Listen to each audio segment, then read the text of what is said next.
continuing our just begun study of the life of Christ. And for this and the next two sessions, I'm calling this The Curtain Rises. We looked last week and the week before at some prophecies in the Old Testament about Jesus and things like that. We're getting to the story now, to where the curtain rises.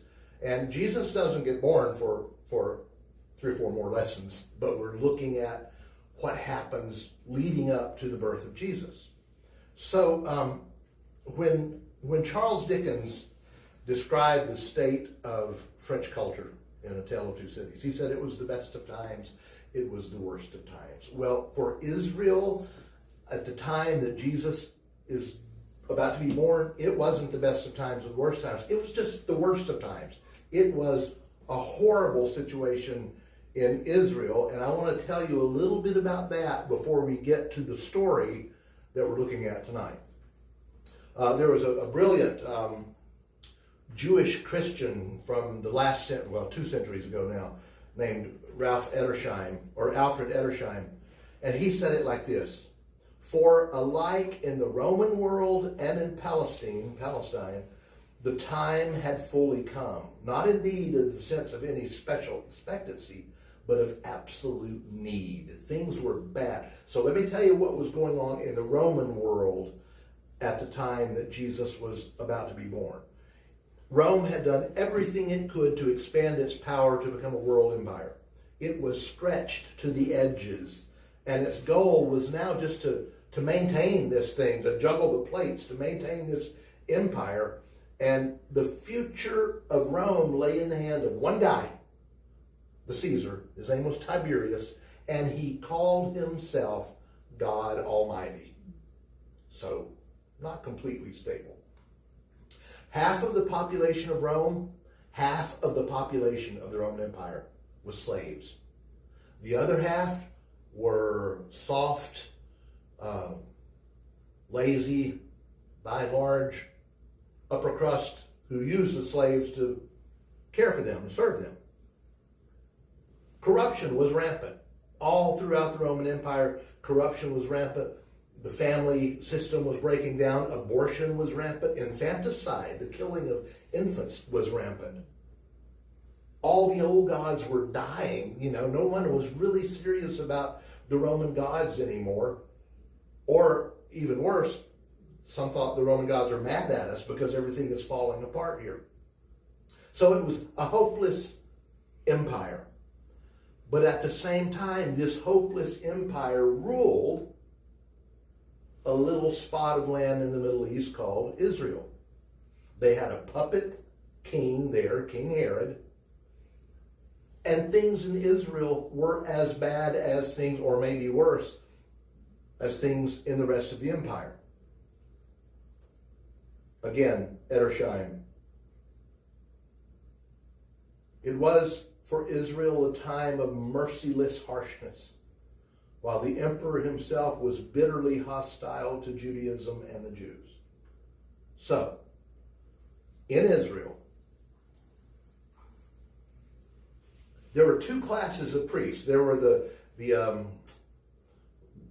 elite, the aristocratic priesthood, primarily the high priest and his family. And by the way, at this point in time in the history of Israel, the high priesthood was bought.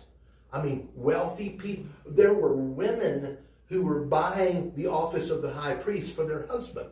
There were the wealthy people were shifting back and forth who was the high priest that year, and it was a corrupt. There was nothing spiritual about it. It was political and it was corrupt. This aristocratic high priesthood. But then there was something else, which has been called the vulgar meaning common, the vulgar priesthood, or the common priesthood, or the rural priesthood, or the country priesthood. And this was an enormous group of people, all of the tribe of the Levites, some descended from Aaron. And there were, at the time of Jesus, over 20,000 of these priests. They were in Pottsboro. They were in Anna, they were in Denison, they were, just every little town had a priest who for most of the time was a farmer or a shepherd or, a fig tree grower or whatever. But for 2 weeks out of the year, it was their duty to serve in the temple. Let me re-say it. 1 week every 6 months. They would pack their bags, see you next week, honey, and they would go to Jerusalem and serve in the temple. And by serving in the temple, they would be doing priestly things like praying, but they would also be doing priestly things like cleaning up animal sacrifices, and it wasn't a great job.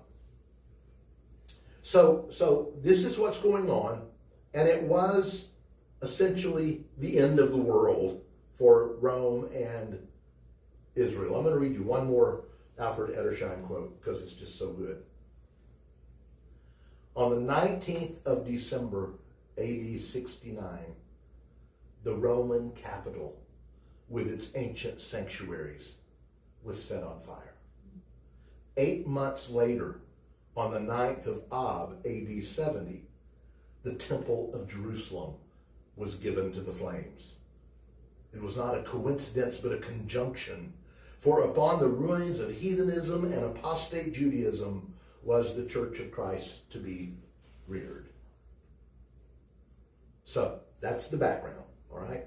Now here's the story. It's from Luke chapter 1.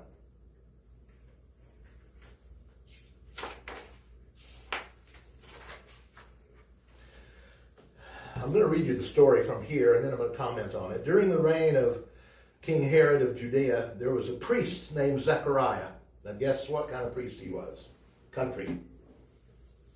Who belonged to the priestly division of Abijah. His wife Elizabeth was a descendant of Aaron. They were both righteous before God, blameless in their observance of all the Lord's commandments and regulations. They had no children because Elizabeth was unable to become pregnant, and they both were very old. How, I don't know, but very old. One day, Zechariah was serving as a priest before God because his priestly division was on duty. Remember, twice a year for a week. Following the custom of priestly service, he was chosen by lottery to go into the Lord's sanctuary and burn incense. Let me tell you about that. You're serving for a week. 6 months later, you're serving for another week. There's 20,000 priests out there. They roll the dice. They pick straws. By lottery, you are chosen to do this. This is the highest possible honor for any priest except the high priest. The high priest, once a year, comes into the holy place at the temple, and then he goes behind the veil into the Holy of Holies once a year to offer sacrifices on the Day of Atonement, once a year. Not in the Holy of Holies, but out here in the holy place. There's an altar of incense. And you're chosen by lottery to be the one to go burn incense that day, that service. There's 2 services, morning and evening prayer. You're chosen to go do. Now, but here's the thing. If you're chosen and the lottery comes up, you get to go closer to God than you've ever been in your life, because the Holy of Holies was seen as the abode of God. Closer than you've ever been before, and closer than you'll ever go again, because once you've been chosen to offer incense, your name's taken out of the lot. You don't get to do it again for the rest of your life. So this is literally a once in a lifetime opportunity for Zechariah to go into the holy place and offer incense. I mean, I get chills just thinking about what an honor that would be. And what the priest chosen must feel like oh my goodness, this is remarkable. This is sacred. This is what I've lived for. So here's how it works. The priest and an assistant go in to the holy place. The assistant spreads the burning coals and leaves. And leaves the priest alone in the holy place to put on the incense and offer it as prayers to God. And to this day in the church, incense is recognized as our prayers being lifted up to heaven. So Zechariah goes in there. His assistant leaves. He's in there alone.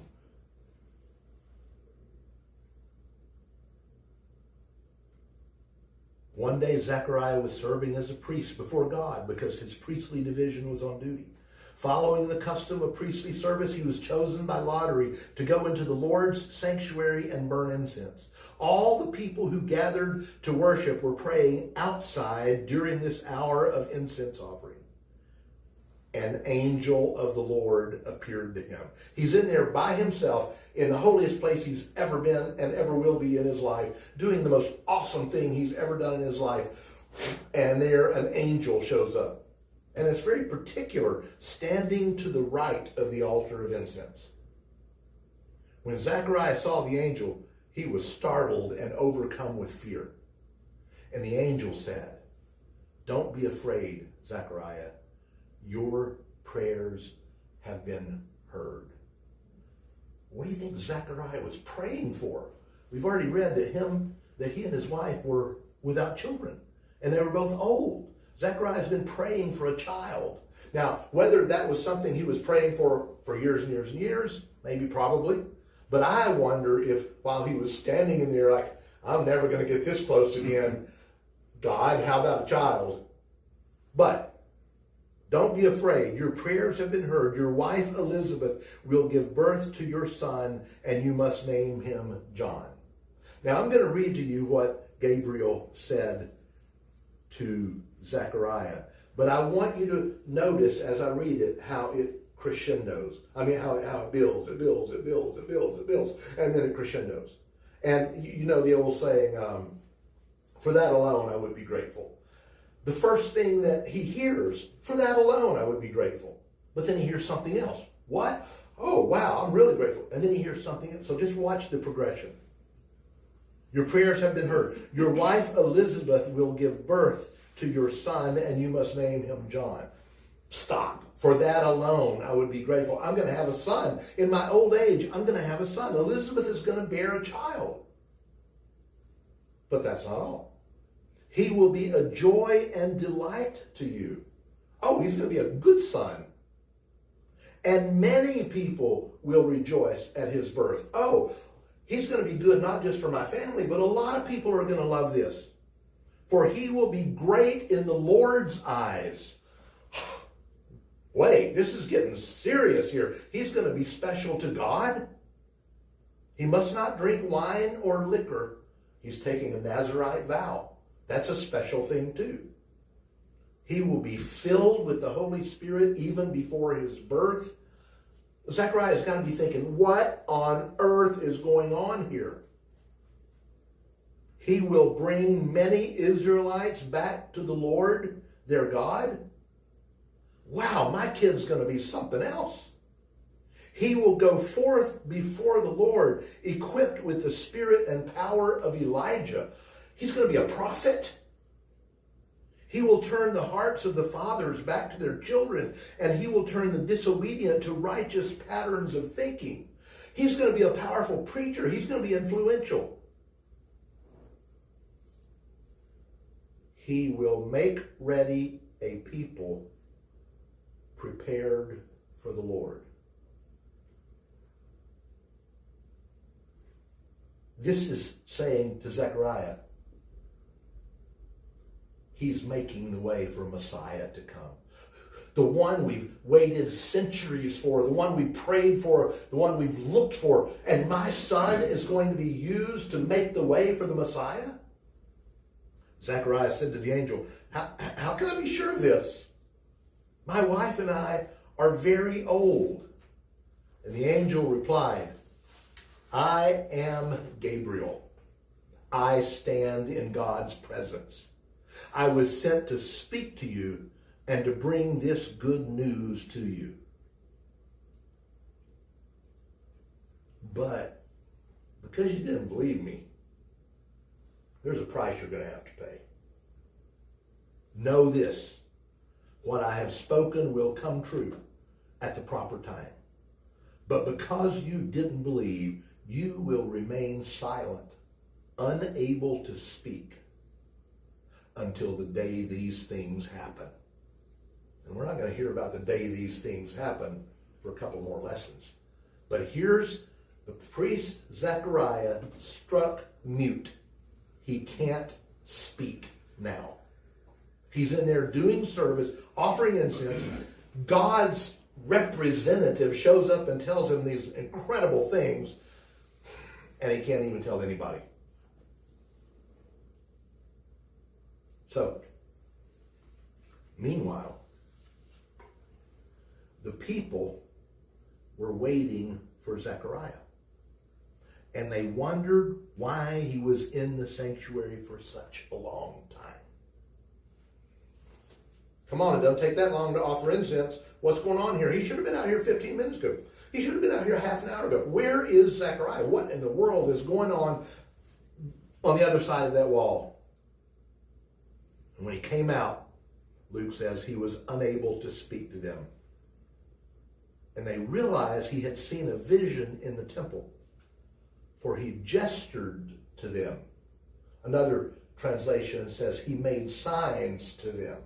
And some people think it's like maybe, sign language, and some people think it's like maybe, give me something to write on, I'm making sign. Well, I got to tell you what happened. He gestured to them and couldn't speak. And when he completed the days of his priestly service, he returned home. Afterwards, his wife Elizabeth became pregnant. She kept to herself for 5 months, saying, "This is the Lord's doing. He has shown his favor to me by removing my disgrace among the people." So that's the story. But I want to point out, if I can find the note I scribbled here. I want to point out a principle behind the story. And this is my pontificating, okay? The lottery system, it's kind of random. It's kind of chance. It's like right now, let's draw straws and see who's going to go out and kill the yellow jacket nest. It's like, and yet God was in it.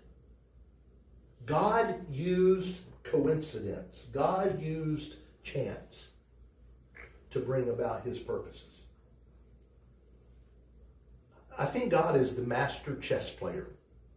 I think no matter what the powers of darkness plot, he's 20 moves ahead of them. And Paul says it this way in Romans, for those who love God and are called according to his purposes, he works all things toward the good. And here's this faithful man serving God, doing what he does, and by chance, by randomness, by lottery, he gets drawn to go and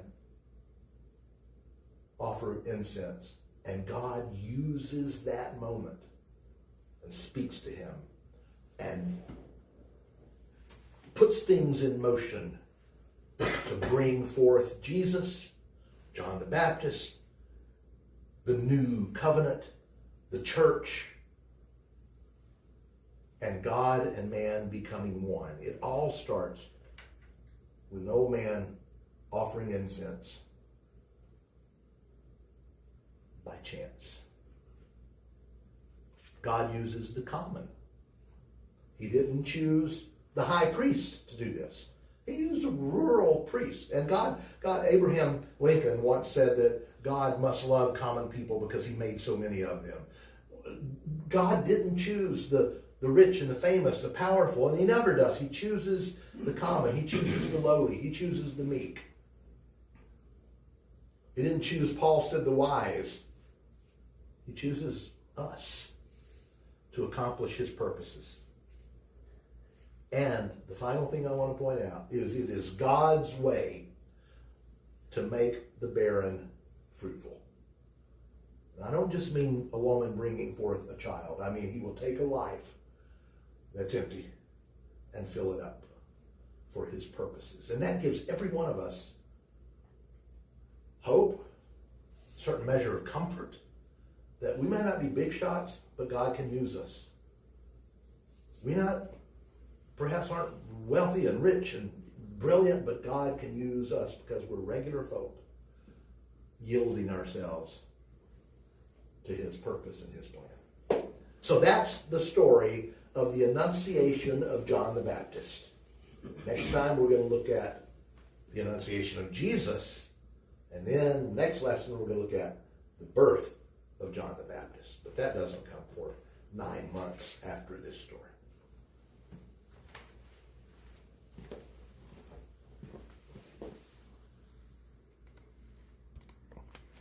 Comments or questions or observations?